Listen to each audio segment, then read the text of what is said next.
On vous a menti. Depuis des siècles, on répète la même histoire. Avant l'arrivée de l'Occident, l'Afrique n'avait ni science, ni technologie, ni génie. Une terre figée dans le passé, sans innovation, sans pensée complexe. Mais si cette version de l'histoire n'était qu'un mensonge soigneusement entretenu? Et si l'Afrique avait été, depuis des millénaires, l'un des plus grands laboratoires technologiques de l'humanité? Une question dérangeante, une question que l'on évite, parce que la réponse change tout. Bien avant que l'Europe ne parle de révolution industrielle, l'Afrique de l'Ouest maîtrisait déjà le feu comme une science sacrée. Dans les terres de l'ancien Mali, du Ouagadougou et des régions qui correspondent aujourd'hui à la Côte d'Ivoire, le forgeron n'était pas un simple artisan. Il était dépositaire d'un héritage, gardien d'un secret transmis de génération en génération. À l'aide de fourneaux d'argile, de charbon de bois et d'un contrôle précis de l'oxygène, ces maîtres du feu atteignaient des températures dépassant les 1200 degrés Celsius. Des températures que l'Europe médiévale ne saura maîtriser que bien plus tard. Le résultat était stupéfiant. Un acier pur, solide, durable, parfois supérieur à celui utilisé dans de nombreuses armées européennes. Ce métal servait à fabriquer des outils agricoles, des armes,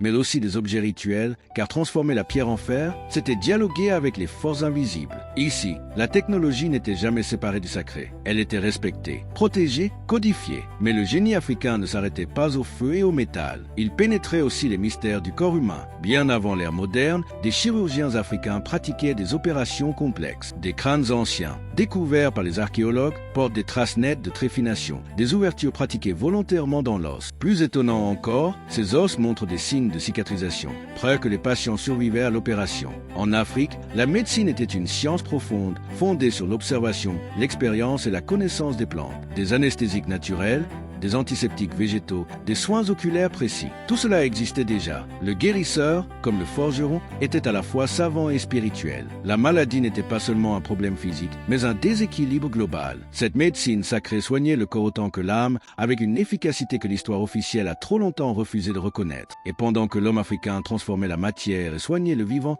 il observait aussi le ciel. Des cités de pierre s'élevaient sur le sol africain, notamment dans l'ancien Ghana, construites sans mortier, avec une précision qui défie encore les ingénieurs modernes. Chaque pierre était taillée pour s'emboîter parfaitement, créant des structures capables de résister aux siècles, aux pluies et au temps. Rien n'était laissé au hasard. L'architecture africaine était pensée pour durer, pour dialoguer avec la nature, pas pour la dominer. Au-dessus de ces cités, les étoiles racontaient une autre histoire.